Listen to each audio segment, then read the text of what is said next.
باللہ من الشیطان الرجیم بسم اللہ الرحمن الرحیم۔ قرآن مجید کے موضوعاتی مطالعے میں ہمارے پاس بہت سارے سوال لانگس کے طور پہ آتے ہیں، جن میں سے پہلا سوال یہ ہوتا ہے کہ تعارف قرآن کو مختصر طور پر بیان کیجئے، اور دوسرا اس کا سوال ہوتا ہے حفاظت قرآن کو تفصیل سے بیان کیجئے، یا حفاظت اور تدوین قرآن کو تفصیل سے بیان کیجئے۔ اور تیسرے نمبر پہ ہمارے پاس جو سوال ہوتا ہے فضائل قرآن کو تفصیل سے بیان کریں۔ یہ سوال ہمارے پاس اس نوعیت سے بھی آتا ہے کہ تعارف قرآن کو مختصر بیان کرتے ہوئے فضائل قرآن کو تفصیل سے بیان کیجئے۔ تو فضائل قرآن کی 9 ہیڈنگز ہیں، وہ بعد میں انشاءاللہ ہم لوگ انشاءاللہ پڑھیں گے، کبھی وقت ملے گا۔ تو یہاں پر جس چیز کو ہم لوگ پڑھنے جا رہے ہیں وہ آج جو ہے وہ ہے تعارف قرآن مجید۔ تعارف قرآن کو پڑھنے سے پہلے یاد رکھیے کہ ایک چھوٹا سا پیراگراف جو ہے آپ لوگوں کو لے کے آنا ہوتا ہے، اور وہ چھوٹا سا پیراگراف کیا ہوتا ہے کہ اللہ تبارک و تعالیٰ کی ذات نے انسان ذات کو پیدا کیا۔ اب جب انسان ذات کو اللہ تعالیٰ کی ذات نے پیدا کیا اور انسان ذات جب زمین پر نازل کیے گئے اور مبعوث کیے گئے حضرت آدم علیہ السلام اور حضرت بی بی حوا کو، تو ان کے لیے یہاں پر کوئی خاص طور پہ ریسٹورنٹ نہیں بنے ہوئے تھے، یا ان کے لیے یہاں پر کوئی بندوبست ہر چیز کا نہیں تھا۔ اب غذا کا بندوبست بھی ان کو خود ہی کرنا تھا، لباس کا بندوبست بھی خود ہی کرنا تھا، اور رہائش وغیرہ کا بندوبست بھی انتخاب بھی ان کو خود ہی کرنا تھا۔ اس نوعیت کی بنا پر کیا ہے کہ اللہ تبارک و تعالیٰ نے انسان ذات کے لیے 2 قسم کے وسائل جو ہے وہ پیدا کیے۔ اب وہ 2 قسم کے وسائل و وسیلے کس چیزوں کے تھے؟ جیسے مثال کے طور پہ ایک وسائل تھے مادی وسائل اور دوسرے وسائل تھے روحانی وسائل۔ مادی وسائل سے مراد کیا ہے کہ مادی وسائل سے مراد جس طرح سے غذا کا بندوبست ہونا ہے، لباس کا بندوبست ہونا ہے، رہائش وغیرہ کا بندوبست ہونا ہے، یہ سارے وسائل کو ہم لوگ عام طور پہ مادی وسائل کہتے ہیں۔ ایسا نہیں تھا کہ اللہ تعالیٰ کی ذات نے ان وسائل میں انسان ذات کو تنہا چھوڑ دیا ہو اور بالکل اکیلے تھلک گئے ہو، بلکہ نہیں، اللہ تبارک و تعالیٰ نے اس حوالے سے بھی کچھ نہ کچھ انسان ذات کی رہنمائی فرمائی۔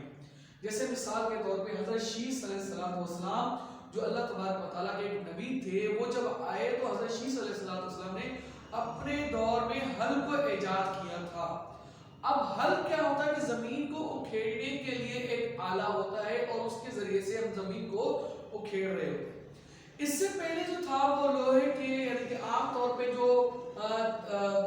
نوکدار چیزیں ہوتی تھی ان سے جو ہے آرام، اور اس سے جو ہے زمین کو کھود کر اس پہ دانہ ڈال دیا جاتا تھا، اور اس سے اناج اور گندم وغیرہ اگائی جاتی تھی۔ لیکن جب ہل کو ایجاد کیا گیا تو اس سے ہل چلائی گئی بیلوں کے ذریعے سے، اور تو اس میں زمین کو زیادہ مقدار میں کھیڑا گیا اور زیادہ مقدار میں دانہ بویا گیا، اور پیداوار جو زمین کی ہوتی ہے اور گندم کی پیداوار جو ہوتی ہے وہ زیادہ مقدار میں لوگوں کے سامنے آئی۔ تو اس بنیاد پر کیا تھا کہ زیادہ مقدار کی آنے کی وجہ سے کیا تھا کہ جو ہل ایجاد ہوئے تو لوگوں کو غذا کے حوالے سے زیادہ بندوبست ملا، زیادہ چیزیں ان کو مہیا ہوئی، اور اس حوالے سے پھر دوسری چیز سے ہمارے پاس وہ لباس کا بندوبست ہونا اور رہائش کا بندوبست ہونا۔ اللہ تبارک و تعالیٰ نے اس حوالے سے خاص طور پر حضرت ادریس علیہ السلام مبعوث فرمائے۔ دنیا کے سب سے پہلے وہ شخص، وہ نبی جو درزی تھے، خاص طور پہ جنہوں نے کپڑے کو سینا سکھایا، کپڑے کو بننا سکھایا کہ کپڑا کس طریقے سے بنا جاتا ہے، دھاگا کس طریقے سے پرویا جاتا ہے، تو وہ حضرت ادریس علیہ السلام کے ذریعے سے ہمیں یہ ساری نالج اللہ تبارک و تعالیٰ نے عطا فرمائی تھی۔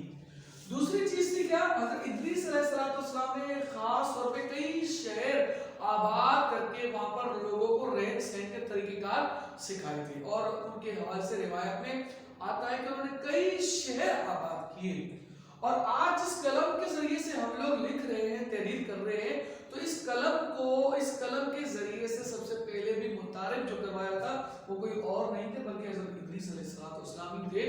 کہ جنہوں نے ہمیں قلم کے ذریعے سے لکھنا اور اس کو متعارف کروانا سکھایا تھا۔ تو اللہ تعالیٰ نے جو پہلا وسیلہ تھا جو مادی وسائل کہلاتے ہیں، غذا کا بندوبست ہونا، لباس کا بندوبست ہونا اور رہائش وغیرہ کا بندوبست ہونا، یہ ساری چیزیں اللہ تبارک و تعالیٰ کی ذات نے ہم لوگوں کو رہنمائی کے طور پہ، اس میں بھی انبیاء علیہ السلام کو کچھ نہ کچھ مبعوث فرمایا، جس کے ذریعے سے ہم لوگوں کو ان چیزوں کی رہنمائی عطا ہوئی تھی۔ دوسری ہمارے پاس جو وسیلہ تھا، دوسرے وسائل تھے، وہ کون سے پیدا فرمایا اللہ تعالیٰ؟ روحانی وسائل۔ روحانی وسائل کا دوسرا نام ہوتا ہے ہمارے پاس علمی وسائل۔ علمی وسائل کے لیے یعنی کہ یہ کیوں ہمارے لیے یہ وسیلہ پیدا کیا گیا کہ جب انسان ذات راہ راست سے ہٹ جائے، بھٹک جائے اور وہ اس چیز کو بھول جائے کہ ہم مجھے کس ذات نے پیدا کیا ہے، تو اللہ تبارک و تعالیٰ اپنی پہچان کے لیے، خالق کائنات کی پہچان کے لیے خاص طور پہ اللہ تبارک و تعالیٰ نے یہ روحانی اور علمی وسائل پیدا فرمائے۔ اور اس علمی وسائل کی خاطر ہمارے پاس اس وقت کوئی بڑے بڑے مکتبے، کوئی مدرسے یا اسکولز وغیرہ نہیں تھے، بلکہ کیا تھا کہ جب انسان راہ راست سے ہٹ جاتا تھا اور راہ راست سے پروردگار کی ذات کو بھول جاتا تھا، تو اللہ تبارک و تعالیٰ کی ذات انبیاء اور رسولوں کو ہماری طرف، انسان ذات کی طرف مبعوث فرماتے تھے، اور وہ انسان ذات کے لیے ایک رہنمائی کا بہت بڑا، روحانیت کا اور علمیت کا بہت بڑا درجہ شمار کیے جاتے تھے۔ ان کے اوپر پھر کیا ہے کہ اللہ تبارک و تعالیٰ اپنے دور کے حساب سے، اگر چھوٹا قبیلہ ہے تو چھوٹا سا کتابچہ یعنی صحیفہ ان کے اوپر نازل فرمایا گیا، اگر بڑی کوئی قوم ہے یا بڑا کوئی لشکر ہے یا بڑا کوئی ملک ہے تو اس کے لیے اللہ تبارک و تعالیٰ کوئی بڑی کتاب بھی ان کے اوپر نازل فرمائی، جس پہ ہمارے انسان ذات کے لیے ایک رہنمائی کا بہت بڑا سبب بنتی تھی۔ اس حوالے سے اللہ تبارک و تعالیٰ بڑے بڑے انبیاء علیہ السلام پر بڑی بڑی کتابیں بھی نازل فرمائی، جیسے موسیٰ علیہ السلام کے بارے میں ان کے اوپر جو نازل فرمائی کتاب توریت تھی، داؤد علیہ السلام پر زبور نازل فرمائی گئی، عیسیٰ علیہ السلام پر انجیل نازل فرمائی گئی۔ اور یہ ساری کتابیں نازل ہونے کے بعد ضرور اللہ تبارک و تعالیٰ کو ایک آخری سٹیپ لینا تھا، اور آخری سٹیپ کیا تھا کہ وہ آخری سٹیپ یہ تھا کہ قرآن مجید کو نازل فرمایا گیا۔ اب قرآن مجید کو نازل کیوں فرمایا گیا؟ اس کی بھی کچھ وجوہات تھی کہ اس سے پہلے جتنی بھی کتابیں ہمارے پاس آئی تھی ان میں ایک تو تحریف ہو گئی تھی، اور دوسرے نمبر پہ ان میں رد و بدل ہو گیا تھا۔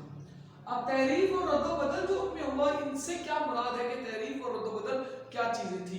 جیسے مثال کے طور پہ تحریف کا جو لفظ ہے وہ حرف سے نکلا ہوا ہے،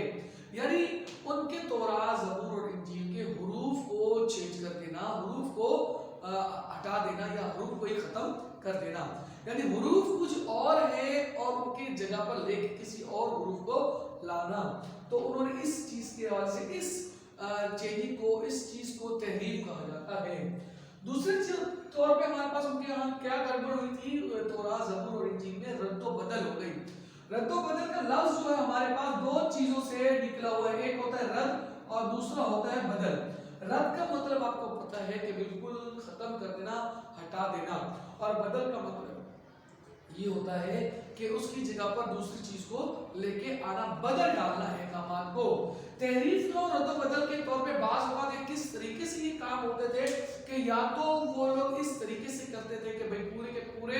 صفحے پھاڑ کر غائب کر دینا، ہٹا دینا، یا وہ تحریریں تو وہی ہوتی تھی ان کے ہاں، لیکن اس کی جگہ پر وہ لوگ کیا کرتے تھے کہ جو عبرانی زبان ہوتی تھی، جس زبان پر نازل ہوتے تھے، ہر کوئی اس کا عالم نہیں ہوتا تھا، ہر کوئی اس کا غائب نہیں ہوتا تھا، تو اس کی جگہ پر وہ لوگ دوسری چیز کو لے کے آ جاتے تھے اور اس کا مطلب جو ہوتا تھا وہ دوسرا بیان کرتے تھے۔ بعض اوقات کیا ہوتا تھا کہ بعض اوقات یہ بھی ہوتا تھا کہ تحریف اور رد و بدل میں کہ احکام، حکم تو دوسرا ہے، لیکن جب لوگ ان سے پوچھنے کے لیے آتے تھے تو حکم وہ دوسرا بتاتے تھے، تو تحریف اور رد و بدل اس طریقے سے بھی ہوئی۔ تو اللہ کی ذات کو ایک آخری سٹیپ لینا تھا، اور وہ آخری سٹیپ کون سا تھا؟ وہ آخری سٹیپ یہ تھا کہ قرآن مجید کو اللہ تبارک و تعالیٰ نے نازل کیا۔ اب قرآن مجید کو ہم پڑھیں گے کہ قرآن مجید کیا ہے، اس کا مختصر تعارف ہم لوگ کر رہے ہیں، اور وہ تعارف کیا ہے کہ قرآن مجید کا جو لفظ ہے وہ قرأ یقرأ سے نکلا ہوا ہے، قرأت سے یہ لفظ نکلا ہوا ہے، اور قرأ یقرأ کے اپنی لفظی معنی صرف اصل کیا ہوتی ہے؟ پڑھنا۔ بات سمجھ آ گئی؟ تو جیسے مثال کے طور پہ اس کی سمپل فار ایگزامپل دے رہا ہوں، جیسے مثال کے طور پہ اللہ نے قرآن میں سورہ علق میں فرمایا اقرأ بسم ربک الذی خلق۔ اب اس کا ہم عام طور پہ ترجمہ کیا کرتے ہیں؟ پڑھ اپنے اس پروردگار کے نام سے جس نے آپ کو پیدا فرمایا ہے۔ تو اقرا کی جو لفظی معنی آ گئی پڑھ، کیونکہ اقرا جو ہے وہ ٹینسز کے حساب سے امر کا صیغہ ہوتا ہے، اور امر کا لفظی معنی ہوتا ہے عام طور پہ امر کا لفظ حکم کے طور پہ آ رہا ہوتا ہے، یعنی یہاں پر ایک آرڈر دیا جا رہا ہے، اقرأ باسم ربک الذی خلق، یعنی پڑھ اپنے اس پروردگار کے نام سے جس نے آپ کو خلق کیا ہے، پیدا کیا ہے۔ پھر یہ لفظ جو ہے قرآن کا جو نون اور الف کے ساتھ آیا ہے تو یہ ٹینسز کے حساب سے فعلان کے وزن پر آتا ہے، یعنی عربی کے حساب سے جس طرح سے قرأ ہے تو فعل یقرأ، یعنی کہ ہم لوگ فعل یفعل، اس میں جو ٹینسز ہوتے ہیں اس میں یہ فعلان کے وزن میں آیا۔ جب یہ لفظ فعلان کے وزن پہ آیا ہے تو اس کے اندر اس ٹینسز میں مبالغہ پایا گیا، اور مبالغے کی لفظی معنی کیا ہوتے ہیں؟ عام طور پر اس کی لفظی معنی ہوتے ہیں کسی چیز کی زیادتی کا پایا جانا، یعنی کسی چیز کا زیادہ ہو جانا۔ تو جب یہ لفظ فعلان زیادتی کے طور پہ پایا گیا تو اس کی معنی پڑھنا سے نکل کر کس چیز میں چلا گیا؟ زیادتی میں چلی گئی، اور اس کی معنی ہو گئی بار بار پڑھنا، یعنی again and again again and again repeat کرنا، یعنی بار بار اس کو پڑھنا۔ تو قرآن لفظ کی لفظی معنی ہو گئی ہمارے پاس بار بار پڑھنا، صرف اور صرف اس کی معنی پڑھنی ہے، یا اس کی معنی پڑھنا نہیں بلکہ اس کی معنی ہوگی بار بار پڑھنا، کیونکہ اس کے اندر مبالغہ پایا جاتا ہے ٹینسز کے اندر۔ یہ اس کی لغوی معنی ہوگی اصطلاح شریعت میں، یعنی دین اسلام میں ہم لوگ باقاعدگی سے لفظ قرآن کس چیز کو کہتے ہیں؟ اللہ تعالیٰ کی وہ الہامی کتاب جو اللہ تبارک و تعالیٰ نے اپنے معزز فرشتے حضرت جبرائیل امین علیہ السلام کے ذریعے سے حضرت محمد صلی اللہ علیہ وسلم خاتم النبیین پر نازل فرمائی۔ یعنی اس کی دوبارہ میں ریپیٹ آپ کو کر دیتا ہوں تاکہ آپ لوگوں کو اس کی اصطلاح شریعت کی تعریف یاد رہے۔ اللہ تعالیٰ کی وہ الہامی کتاب جو حضرت جبرائیل امین علیہ السلام کے ذریعے سے حضرت محمد مصطفیٰ صلی اللہ علیہ وسلم پر نازل فرمائی گئی ہو۔ اب قرآن مجید جو ہے وہ 23 سال کے عرصے تک نازل ہوتا رہا، یعنی 22 سال کچھ مہینے جو ہے وہ قرآن مجید باقاعدگی کے ساتھ یعنی کہ نازل ہوتا رہا، وقتاً فوقتاً تھوڑا تھوڑا کر کے یہ نازل ہوتا رہا ہے، لیکن اس کا مکمل طور پہ عرصہ جو ہے نا ہم لوگ کہتے ہیں کہ 23 سال کے عرصے تک یعنی کہ نازل ہوتا رہا ہے۔ دوسری چیز سمجھ لیجیے قرآن مجید کے تعارف قرآن میں ایک اور چیز آتی ہے اسماء القرآن۔ اسماء کا جو لفظ ہے وہ اسم سے نکلا ہے، سب لوگوں کو پتا ہے، اور اسم کی لفظی معنی ہوتی ہے نام یعنی نیم۔ اسماء القرآن یعنی قرآن مجید کے نام۔ ویسے تو قرآن مجید کے نام قرآن مجید کے حوالے سے جو نکالے گئے ہیں وہ بہت سارے ہیں، لیکن کچھ مستند کتابوں کے ذریعے سے یہ پتہ چل رہا ہوتا ہے کہ قرآن مجید کے جو نیمز ہے وہ 55 یعنی 55 نام وہاں پر پائے جاتے ہیں۔ یعنی یہ جو دلیل ہمارے پاس آئی ہے کہ 55 نام پائے جاتے ہیں، یہ کتاب البرہان میں اس کو تحریر کیا گیا ہے۔ جیسے ویسے تو نام بہت سارے لیکن ہم لوگ مختصر طور پہ ایک دو نام ہم آپ کو بیان کر رہے ہیں۔ جیسے الکتاب جو ہے قرآن مجید کو کہا گیا ہے، صرف یعنی بک جو ہے وہ قرآن ہی کو فضیلت دی گئی، اس سے پہلے یعنی تورات زبور انجیل کو باقاعدہ بک کے طور پہ نہیں کہا گیا، کتاب کے طور پہ نہیں کہا گیا، صرف اور صرف کتاب جو ہے قرآن مجید کو ہی کہا گیا۔ العلم یعنی علم رکھنے والی کتاب یعنی سراپا علم، اور الشفا یعنی شفا بخشنے والی کتاب، اور الحکیم یعنی حکمت والی کتاب، البیان یعنی سراپا بالکل یعنی کہ وضاحت کرنے والی کتاب۔ یعنی اس طریقے سے قرآن مجید کو جو اپنے نئے جو ہے یعنی اس سے مراد آپ یہ مت سمجھیے گا کہ یہ اللہ تبارک و تعالیٰ کے نام نہیں، یہ بلکہ قرآن مجید کے اپنے جو نام ہیں وہ 55 ہے، اللہ تعالیٰ کے نام تو 99 سے سب لوگوں کو اس حوالے سے پتہ بھی ہے۔ قرآن مجید کو جس حساب سے تقسیم کیا گیا، جن جن چیزوں میں ڈیوائڈ کیا گیا کہ قرآن مجید میں کیا کیا چیزیں پائی جاتی ہیں، سمپل طریقے سے سب لوگوں کو اس حوالے سے پتہ ہے کہ قرآن مجید میں 30 پارے پائے جاتے ہیں۔ قرآن مجید میں جو منزلیں ہیں سب لوگوں کو پتہ ہے کہ 7 منزلیں پائی جاتی ہیں۔ قرآن مجید میں کل جو صورتیں ہیں وہ 114 صورتیں پائی جاتی ہیں۔ ایک اور چیز ہے جس کو تھوڑا سا میں ہلکا سا وضاحت بھی کرتا چلوں گا کہ مکی صورتیں اور مدنی صورتیں۔ مکی صورتوں کی تعداد 86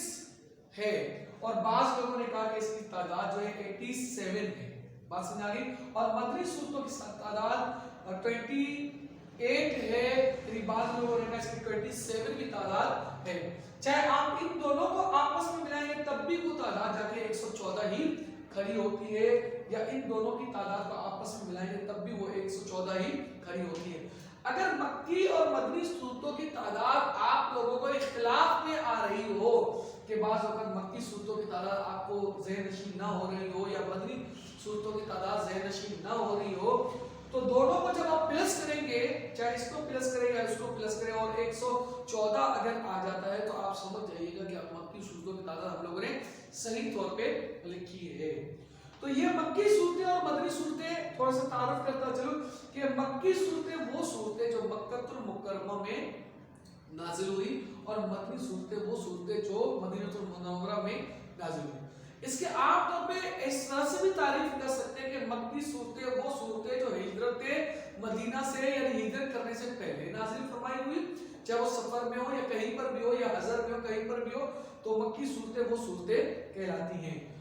مدنی صورتیں وہ صورتیں ہوتی ہیں جو مدینہ المنورہ میں ہجرت کے بعد نازل ہوئی ہے، تو ان صورتوں کو ہم لوگ باقاعدگی کے ساتھ مدنی صورتیں کہتے ہیں۔ تو یہ مکی صورتیں اور مدنی صورتیں ہیں۔ مکی صورتوں میں اکثر معاملات میں کیا ہے کہ قیامت کے معاملات اس میں پائے جاتے ہیں، یا قیامت کے مناظر اس میں پائے جاتے ہیں، توحید اور شرک کی بہت زیادہ یعنی توحید کی پذیرائی اور شرک کی جو ہے مذمت پائی جاتی ہے، اور توحید کے وجہ سے دلائل اس میں پائے جاتے ہیں، اور کچھ نہ کچھ اس میں قصص الانبیاء بھی پائے جاتے ہیں۔ مدنی صورتیں وہ صورتیں ہیں جن میں خاص طور پہ احکامات جیسے نماز، روزہ، زکوٰۃ، حج، اس طرح کے معاملات، یا حدود کے معاملات جس طرح سے شراب اگر کوئی پی رہا ہے یا زنا کر رہا ہے یا کوئی اور یعنی کہ معاملہ اس طرح کا کر رہا ہے، تو ان کے اوپر جو سزائیں حدود نافذ کی جاتی ہیں کہ وہ کون کون سی ہیں، وہ والے معاملات، یا غزوات وغیرہ یعنی جنگیں جتنی بھی ہوئی ان کے تذکرے جو تھے وہ ساری کی ساری مدینہ یعنی مدنی صورتوں میں وہ چیزیں ساری کی ساری پائی جاتی ہیں۔ تو یہ مکی اور مدنی صورتوں کا مختصر میں نے آپ لوگوں کو تعارف اس لیے بتا دیا تاکہ یہ ذہن نشین رہے کہ آپ کے پاس اتنی ہے۔ 6666 عام طور پہ روایت کے طور پہ یہ آیات کی تعداد ہے کہ 6666 تعداد پائی جاتی ہے، اور رکوعات کی تعداد 558 بھی پائی جاتی ہے۔ عام طور پہ جو سجدے اس میں ہمارے ہاں پائے جاتے ہیں وہ سجدے کتنے پائے جاتے ہیں؟ ہمارے پاس سجدے 14 پائے جاتے ہیں۔ ہاں ہمارے یہاں کچھ نہ کچھ تھوڑا بہت اختلاف ہے کہ بھئی اس صورت میں سجدہ ہے اور اس صورت میں نہیں ہے، لیکن جو لوگ کہتے ہیں کہ اس صورت میں نہیں ہے تو وہ کہتے ہیں دوسری صورت میں ہے، لیکن ان کے ہاں جو اختلاف پھر بھی ہمارے یہاں پایا جاتا ہے، تب بھی وہ جا کے تعداد سجدوں کی جو تھی وہ 14 ہی جا کے پڑتی ہے کہ 14 اس کی تعداد عام طور پہ پائی جاتی ہے۔ دوسری چیز آپ لوگ اس حوالے سے سمجھ لیجئے گا کہ آخری چیز ہمارے پاس وہ کیا ہے کہ وحی کسے کہتے ہیں؟ وحی کہتے ہیں عام طور پہ چھپکے سے کوئی کسی بات کا دل کے اندر ڈال دینا، کیونکہ وحی قرآن کا ایک بہت بڑا حصہ ہے، تعارف ہے، اس لیے اس کو میں یہاں پر بیان کر رہا ہوں۔ اشارہ کرنے کی معنی عام طور پر بھی وحی کے طور پہ آ جاتی ہے۔ دین میں لفظ وحی کس چیز کو کہا جاتا ہے کہ اللہ تعالیٰ کا وہ پیغام جو اللہ تعالیٰ اپنے انبیاء کرام کے ذریعے سے انبیاء کرام کو عطا فرماتے ہیں، یعنی عام طور پہ وحی کی یہی معنی ہے کہ اللہ تعالیٰ کا وہ پیغام جو اللہ تعالیٰ نے اپنے انبیاء علیہ السلام کو عطا فرمایا ہو، یعنی اس کے طور پہ ہم یہ بھی کہہ سکتے ہیں حضرت اپنے فرشتے کے ذریعے سے یا پردے کے پیچھے سے یا باقاعدگی کے ساتھ اللہ تعالیٰ نے دل کے اندر کوئی بات ڈال دی ہو۔ یہ تین طریقے جو میں نے آپ کو بتایا ہے کہ فرشتے کے ذریعے سے دل کے اندر بات ڈالنا یا پردے کے پیچھے کی قرآن کی آیات سے ثابت ہے، باقی جو دوسرے طریقے ہیں وہ عام طور پہ دوسرے طریقے مشہور ہیں۔ اس حوالے سے آخری دوسری چیز کیا ہے؟ کتابت وحی، یعنی وحی کتابت وحی کسی کہتے ہیں کہ وحی کو تحریر کرنا، اور اسی لفظ سے ایک اور لفظ نکلا جو ہمارے پاس آتا ہے کہ کاتب الوحی، جیسے کاتب الوحی کی تعداد 42 تھی 42، اور کاتب وحی کسے کہتے ہیں؟ جن لوگوں نے قرآن مجید کی آیات کو نبی پاک صلی اللہ علیہ وسلم سن کر باقاعدہ ضبط تحریر کیا ہو اس کو کاتب وحی کہتے ہیں۔ اس لیے کہ کاتب کا جو لفظ ہے وہ کاتبہ یکتبو سے نکلا ہوا ہے، اور کاتبہ یکتبو کی لفظی معنی ہوتی ہے تحریر کرنا، لکھنا، رائٹ کرنا۔ تو کاتب وحی یعنی وحی کو لکھنے والے لوگ، وحی کو لکھنے والے شخص۔ فطرت الوحی ایک اور لفظ آتا ہے جو ہمارے پاس یہاں پر پہچان کے لیے بہت ضروری ہوتا ہے۔ فطرت الوحی سے مراد کیا ہے؟ فطرت الوحی وہ زمانہ جس میں وحی آنا کچھ عرصے کے لیے بند ہو گئی تھی یا وقت کے لیے بند ہو گئی تھی، اس زمانے کو ہم لوگ وحی کہتے ہیں۔ جیسے مثال کے طور پہ آپ کے اوپر جیسے سورہ الگ کی جو پہلی آیات نازل ہوئی تھی 5، تو اس کے بعد وہی کا سلسلہ تھوڑا سا بند ہو گیا تھا اور بعد میں سورہ مدثر کی کچھ آیات نازل ہوئی. تو یہ جو بند ہونے والا بیچ والا سلسلہ ہے، تو اس سلسلے کو ہم لوگ فطرت الوحی کہتے ہیں. تو بیٹا یہ میں نے آپ لوگوں کے سامنے مختصر سا تعارف قرآن بیان کیا ہے. اس کو آپ اپنے طور پہ یعنی کہ سمیٹ کر آپ لوگ اپنے طور پہ یاد کر سکتے ہیں. وآخر دعوانا ان الحمدللہ رب